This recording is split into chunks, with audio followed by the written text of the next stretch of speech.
欢迎你以后常来坐坐啊！哼，我们两个很多话可以聊一聊。正像周公说的，我们俩了解越深呐，那对我们两党合作那就越有利呀。是，周公高屋建瓴，目光深远。贵党有这样的领导人，难怪八路军能够节节胜利。是，好，来。林土城。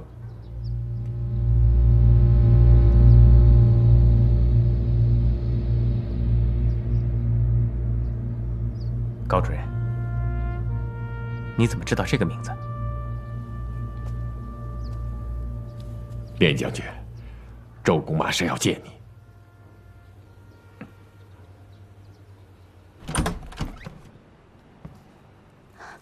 长官，请问您是在找冷长李先生吗？你是谁啊？我叫连连，是我让冷先生往侍从室打的电话。我想找向连城。你是他什么人？我是他妹妹，他在吗？啊，你是他妹妹啊？对，他在吗？很不巧，他刚出去了。我接电话的时候，以为他还在呢。啊，你找他什么事啊？我想跟他说点私事儿。你有他家地址吗？你先稍等一下。哎，好，谢谢你啊。连将军，欢迎你归队呀！有你这句话，我等这么多年，也算值了。高主任，我现在是不是党员了？要办什么手续吗？周公说了，你是特殊时期特殊党员，入党手续将来可以补办。没想到周公这么平易近人，但说的话又如此真知灼见，真是听君一席话，胜读10年书。高主任，我什么时候能去延安？周公说，这些年你已经取得了国民党最高统治集团和几个不同派系的信任，这已经很不容易了。在这里，你能起到更大的作用。对于你这样有特殊身份的同志来说，生存就是胜利。何况你又身居要津，同时又取得了蒋、冯、李、白这些派系的信任，那就要争取在战役和战略这些更大的层面上，为党发挥更大的作用。今后啊，许多事情要靠你自己独立去做，独立去完成。记住，谋成于密，败于懈。那我怎么跟党联系？周公让我特别嘱咐你，不要主动跟党联系，也不要跟任何左派人士来往，保持低调，避免引起特务们的注意。需要时，党会想办法找你联系的。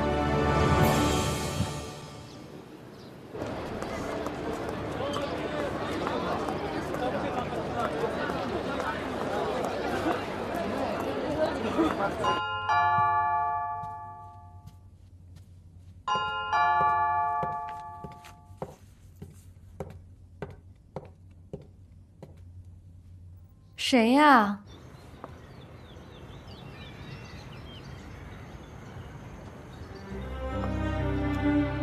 请问连城在吗？是侍从室给我的地址。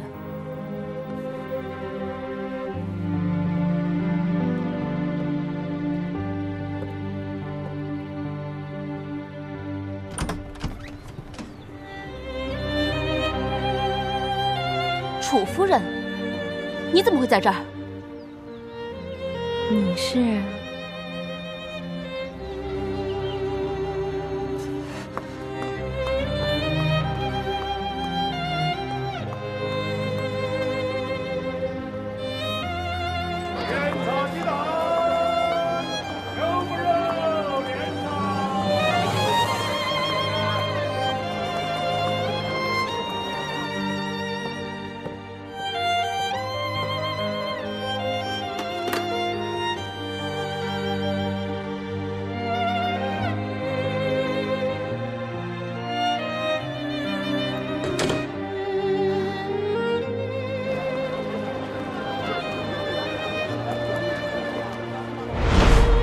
说这么些年了，他会有别的女人吗？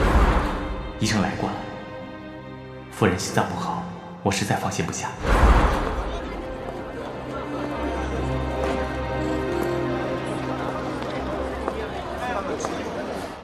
连参谋啊，嗨，连参谋，接待主任来了。没有，就跟高主任闲扯了几句。接待主任，你小子挺够格啊！我去办事处的时候，他们用下面人应付我。哎，老周，你去的时候，戴笠的人是不是也像蚂蚁一样满世界乱爬，弄得你浑身不自在？嗨，说也没用，委员长要是下令哪天不监视了，我看他戴笠就得疯了。他除了干这个，他还会干什么呀？又装卖菜的，又装擦鞋的，好像别人都看不出来一样。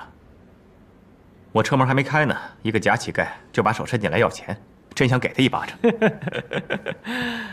哎呀，我跟你说啊，就像在澡堂里洗澡，你脱光了，旁边站着一群整整齐齐的人看着你。没错。哎呀，连参谋回来了啊！啊，刚才你妹妹来找你。谁？你妹妹啊？哎，你妹妹还挺漂亮。连参谋，怎么没听说过还有个妹妹在重庆啊？你妹妹啊，不知道你住哪儿，还跟我要你的住址呢。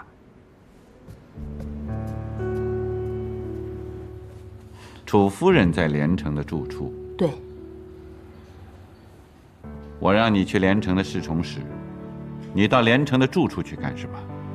你碰见他了吗？没有。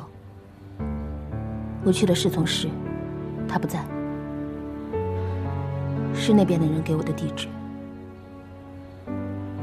其实，这也没什么奇怪的。这个楚夫人和蒋夫人是校友，他们过去关系甚密。连城呢，又是委员长的侍从，他们俩如果在委员长的官邸碰见，这不是很正常吗？可是男主人不在家，一个女人在他家里，难道这也正常吗？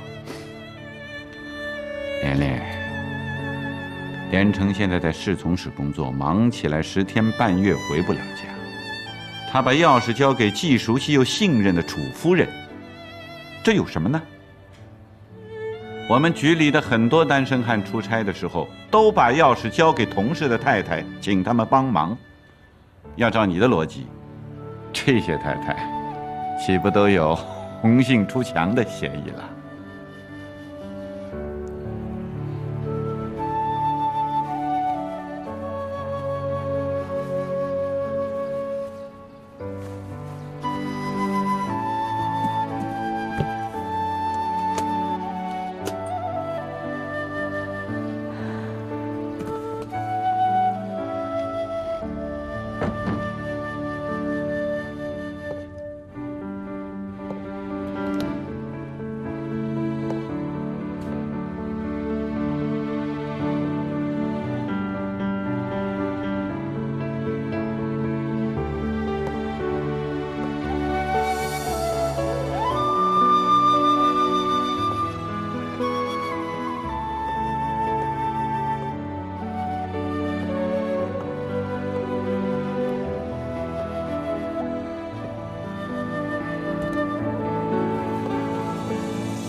不管我穿什么衣服，不管在什么职位，我连城永远是那个人。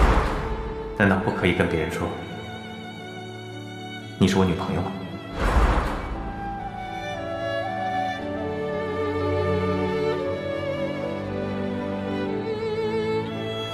我常常在想，如果哪天和平了，所有的危险全都解除了，我一定给你办一个最大的 party， 让所有人都好好玩一次。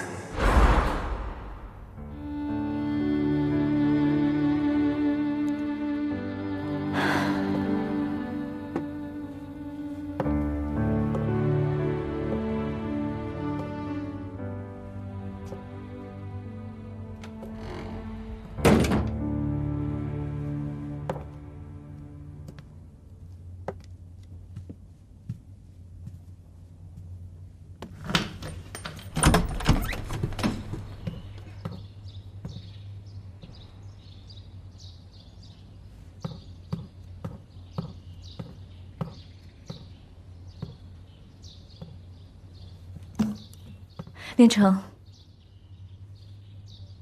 你听我说。什么都不用说了，我不会让你走的。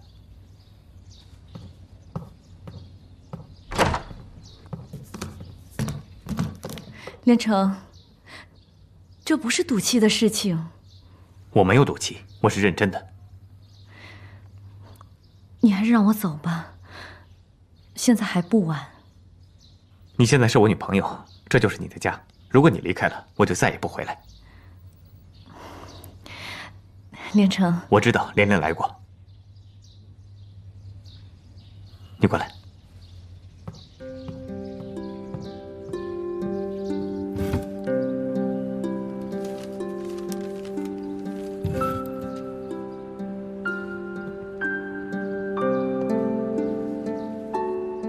我知道，我并没有跟你说起太多的过去。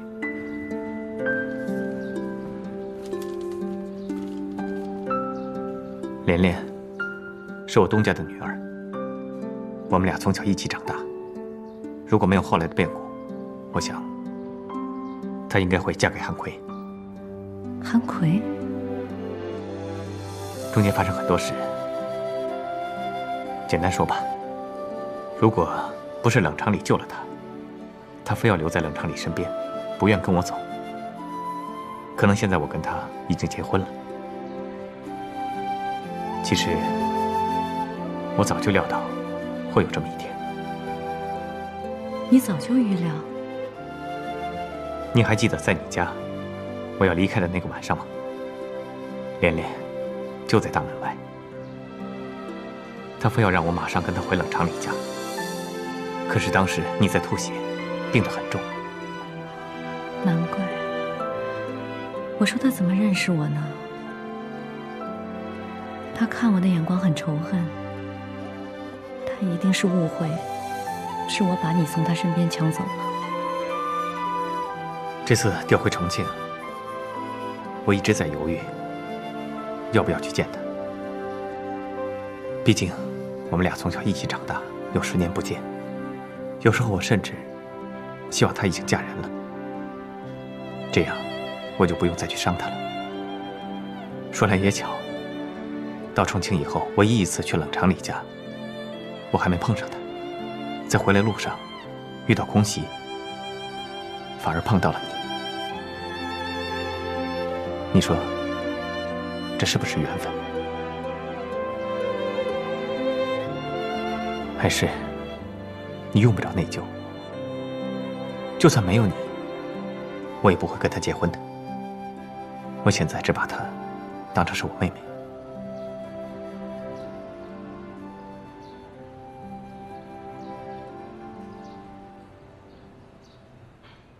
知道我为什么派你去做这件事吗？知道，以大公子现在的身份，不能让他知道有任何人调查他的一切，否则会引起麻烦的。所以，你不能靠任何人，尤其是系统内的人，只能自己想办法。不该说的话，尽量少说，别留下把柄，带着你的耳朵就行了。彭九明白。先生，小姐怎么办？我现在可没法兼顾她了。实在不行，只有让毛剑生来陪她了。先生，恐怕这太危险了吧？他们万一……眼下最重要的是不能再让连连出去闯祸了。除了毛剑生，还有谁能够拖住他？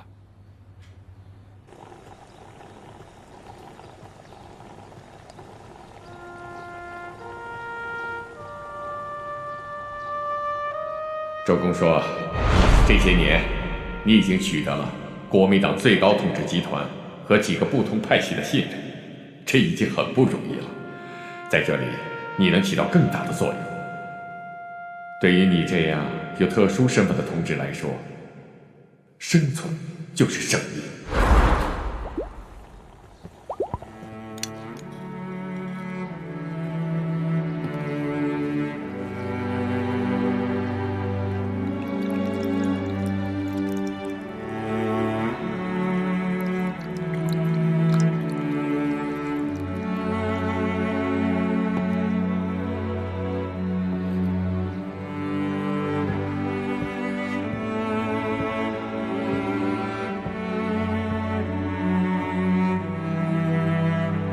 冷场里不会善罢甘休的。我知道，早晚都一样。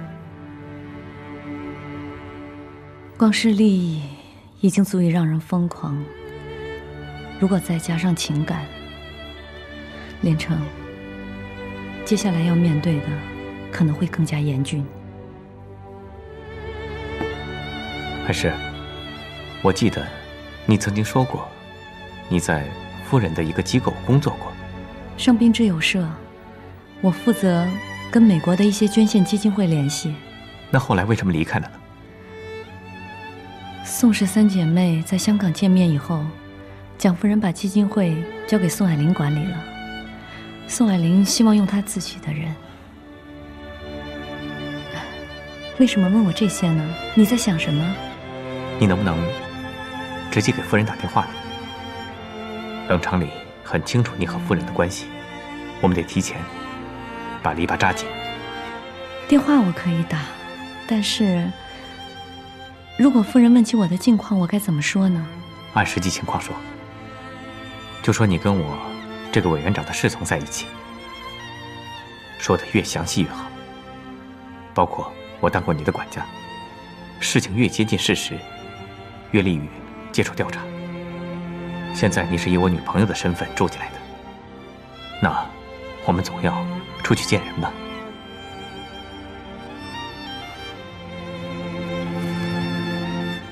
这个电话我什么时候打？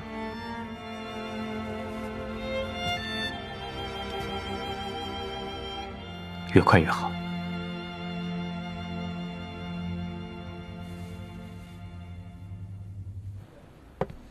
你怎么来了？伤好了吗？我看看。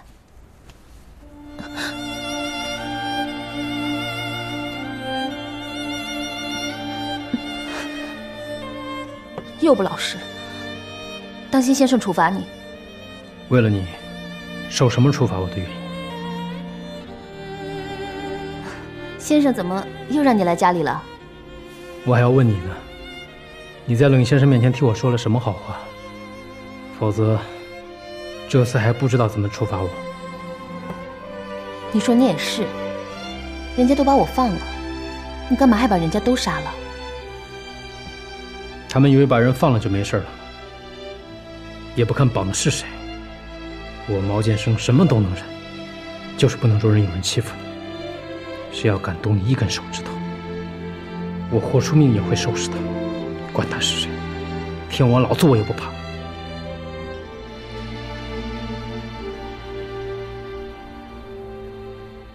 连城啊，听说你找了个新女朋友啊？您这话说的，难道我还有旧女朋友啊？这女的姓唐，没错吧？您听谁说的？是不是又编排我？哎，是夫人说的。难道夫人还编排你不成？咱们侍从里就你一个人没成家，夫人给我打听你平时交友的情况。主任，您没乱说吧？我以前真的没有。别紧张。我跟夫人说，你平时为人正派，很少有这方面的绯闻。哎，怎么样？打算什么时候结婚呢？还没想呢。作为一名军人，说不定什么时候就得上战场。一个人死了就死了，何必连累别人呢？哎，不想可不行啊。结不结婚是个人的事，我不结婚就不让我当侍从了吗？哎呀，这古代啊，大将军出征前都有一项仪式，就是把家眷托付给皇上。你知道为什么吗？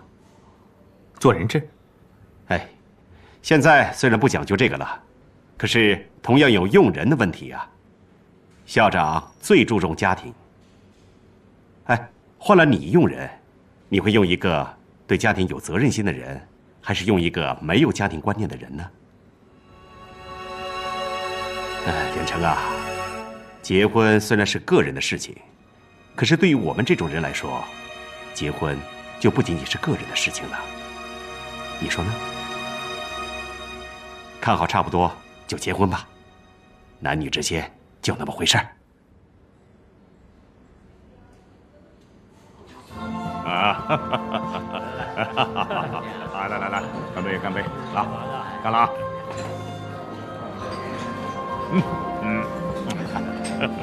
好久不见了啊！这回来，长官。啊！哎呦，连城啊！哎，连城，以后你可不能再叫我长官了。他现在是委员长的侍从，应该是我叫你长官才对啊。那怎么行？别说您现在还是兵团副司令，就算您赋闲在家，一个人都不带，您永远都是连城老长官。哎呦，好小子！不，这好小子也不能叫了，好样的！当初我就说过，这是块当兵的料，是块当兵的料。你们先喝着啊！来，走。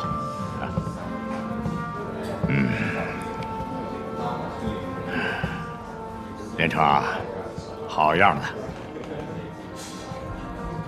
听说你最近你是和唐小姐在一起？听谁说的？哎呀，有人托我打听楚夫人的情况。你就不想知道我是怎么答复她的？那你是怎么答复他的？我跟他说，如果我再年轻20岁，我也会爱上她，迷上她，疯狂去追求她。真的，这是我真心话。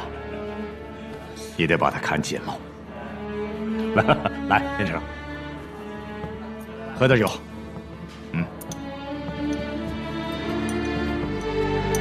马玉成没有说谁在打听唐爱师，连城很清楚，绝不是马玉成忘了说，而是一种自保策略。连城很自信，既然藩篱已经扎好，那就等着对方出招吧。你说什么？我说，我不嫁给连城哥了。先生，我知道，这么多年来您一直都希望我嫁给连城哥。可是如果您真的把我当成亲生女儿来看待，就请您替我想一想，你是希望我找一个真正爱我的人，还是把我当成一个赌局，压在政治的赌局上？赌局？你和连城从小一起长大，你亲口说的。上小学时，只要一离开你父亲的视线，他就把你背在他的身上，把你送到学校。他的身上至少有10处伤疤，那是因为你留下的。没错，这些我永远都不会忘记。两小无猜，不算爱情。可刚把连城找回来的时候，你们天天厮守在一起。我想跟连城聊个天都没有机会，这算什么？连城出走以后，你整天不吃不喝，神魂颠倒，这又算什么？整整10年，有多少人来跟我提亲？可你从来就没有见过任何人。你敢说不是为了连城吗？这还不是爱情，是我逼你的吗？这么些年，连城生死未卜，就更别说什么当委员长的侍从了。你告诉我，天下有这样的赌局吗？你说的这些我都承认，我承认我们相爱过，深深的相爱过。可是我们10年没见了，这10年来一切早就都变了。我突然觉得连城哥变得那么陌生，我摸不到他，也猜不透他。我觉得我们之间好像隔了一层厚厚的膜，戳不开，也撕不烂。我感觉现在好像就把我当成妹妹，有约有约的妹妹。我也不知道我们为什么会变成这样，也许是他的责任，也许是我的过错。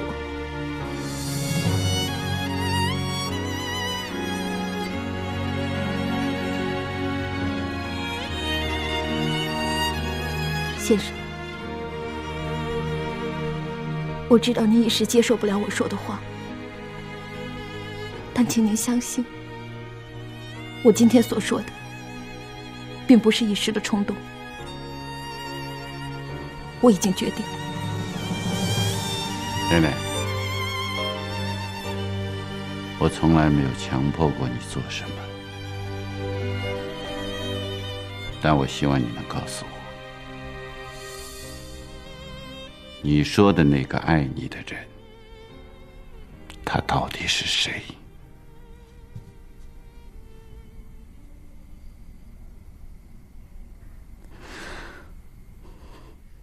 毛剑生。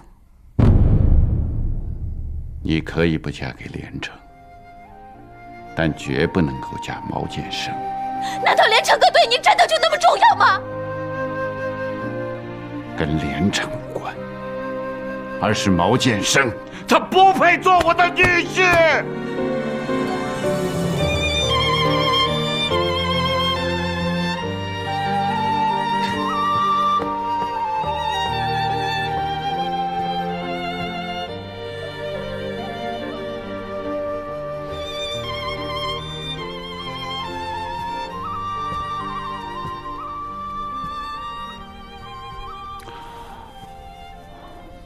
先生，能查的线索我都查了。楚天凡确实出国了，我甚至查到了楚天凡从国外寄回来的离婚协议书，上面的签名我也找人核实了，确实是楚天凡亲手签字。连城说，亲眼看到苏志丹走出大门，那里面炸死的会是谁呢？先生，看到苏志丹出去的，不光是大公子，还有吴秘书。楚夫人呢？有什么情况吗？暂时还没有。楚夫人一直在国内，她的行踪一直很简单，她所有的行踪都可以找到证明人，唯一不能够当面证实的只有一个人，就是蒋夫人。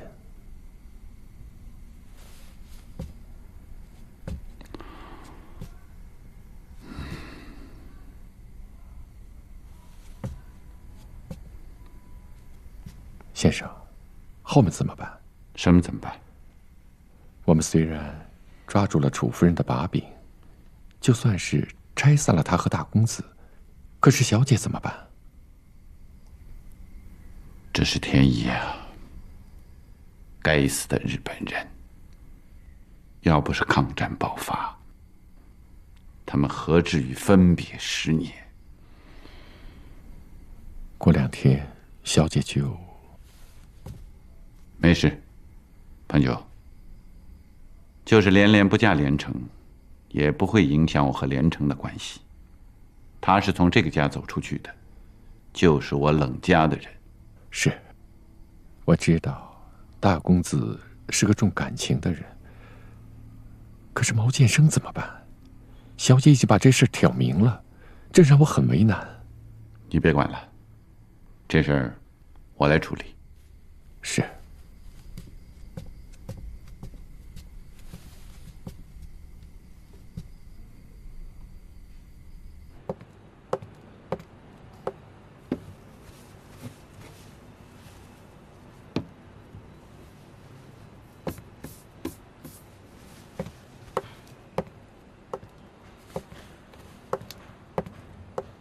下面播报重要新闻。下面播报重要新闻。日本裕仁天皇宣布无条件投降。下面请听裕仁天皇亲自宣读的投降诏书录音。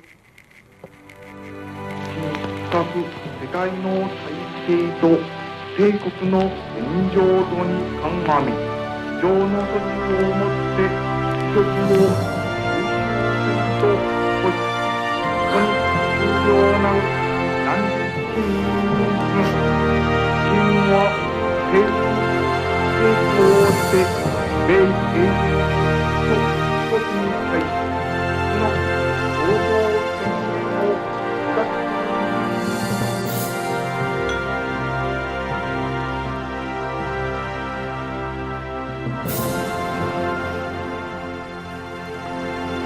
终于胜利了，咱们终于等到了和平来临的这一天。连城，你怎么了？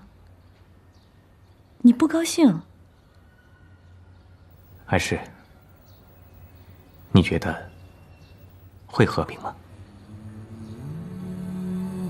今天委员长委派张群为全权代表，和中共的周恩来和美国的马歇尔将军组成了3人谈判小组，就战后问题进行谈判。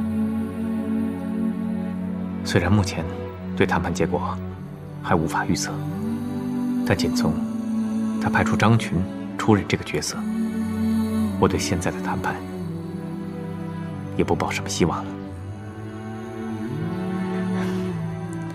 连城，你多虑了。8年抗战都过来了，不会再有什么事儿了。你错了。当有外敌时，一切的内部矛盾和争执都可以暂时放一放。但现在外敌没有了，委员长就可以转过身来，全力对付内部了。当年4·12的时候，共产党尚无还手之力，但是今天的共产党绝对不可能再给委员长一次机会，发动另一场4·12。你是说内战？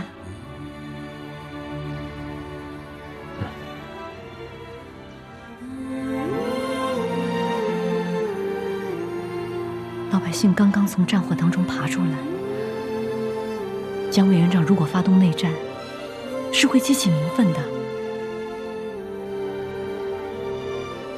这也是我不想看到的。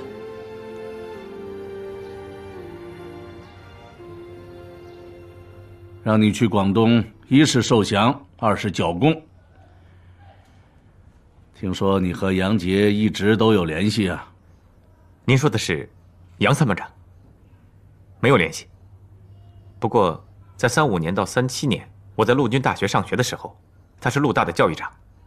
杨杰是日本帝国陆军大学毕业的高材生，他对培养军事人才很有一套，所以我派他到陆大当教育长。委员长知人善用，同学们也很敬佩杨参谋长。哎呀，杨杰说，全校只有你不叫他教育长，而是叫他参谋长。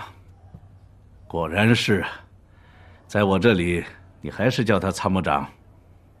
在归德的时候，他是校长的参谋长。我叫习惯了。你很念旧，杨杰也很推崇你。他说，西安事变时，大家都在校堂上议论如何解决善事，唯独你和大家的意见不一致啊。是。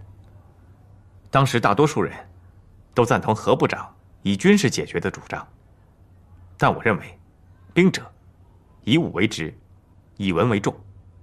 事变既然是因政治而起，就必须由政治途径解决。难怪杨杰说，在归德时，你只是个有战术头脑的勇将，到西安事变时，你已经成为一个有战略眼光的将才了。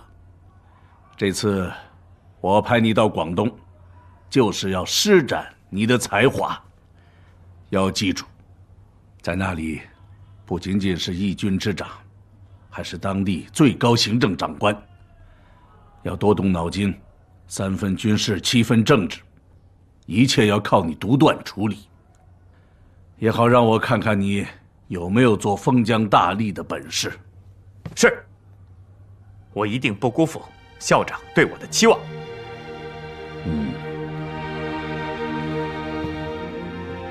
连城知道，在党派林立的国民党内，自己稍有不慎就会引起猜忌。但他没想到，连杨杰这样的老人，蒋介石都还有联系。这提醒了他，绝不能以一时的地位高低评判任何人，因为不知道何时委员长又会重新想起这个人。韩贵同志啊，组织上决定调你和红英同志去中共南方局工作。自从42年中共南委机关被国民党破坏以后，我党在南方的组织重建工作一直很被动。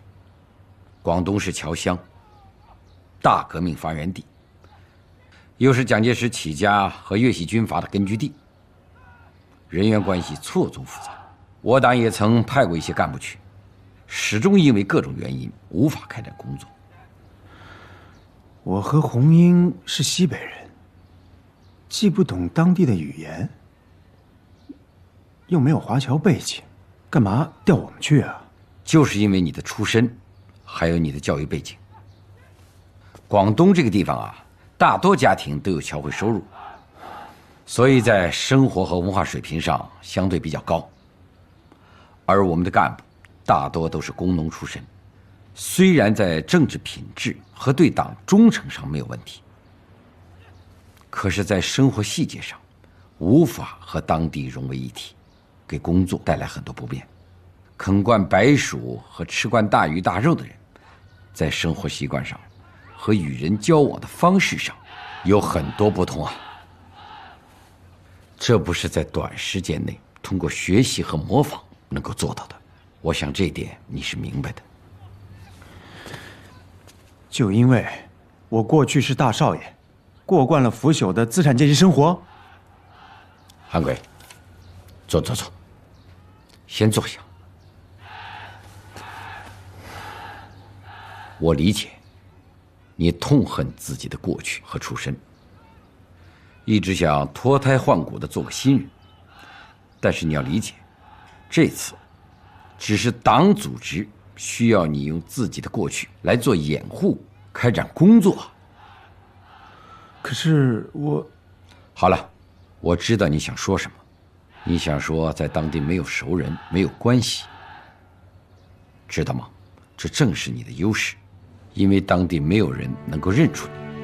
咱们的南委机关被破坏的最重要的经验，就是因为我们的党组织过分的依赖当地熟人和关系。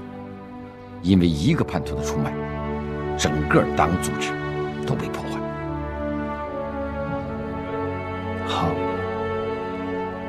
既然组织这么信任我同意去南方。但是红英可不是富家小姐出身啊。刚才你不是说怕没有关系吗？什么叫关系？是信任。你在南方开展工作，就应该有信任的同志在身边帮助，而且呢，要长期下去，必须考虑家庭这个因素。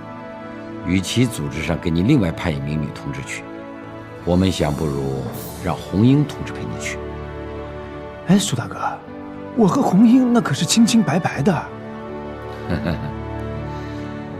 我知道，可是韩奎啊，你不能说你一点也不喜欢红英吧？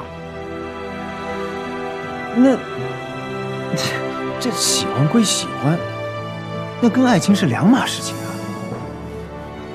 好了，这个问题上我不会勉强你，但是你不得不承认，红英是值得你信任的，对吗？那倒是，谁不信任，我也得信任他呀。好吧，那您说我们什么时候走啊？越快越好。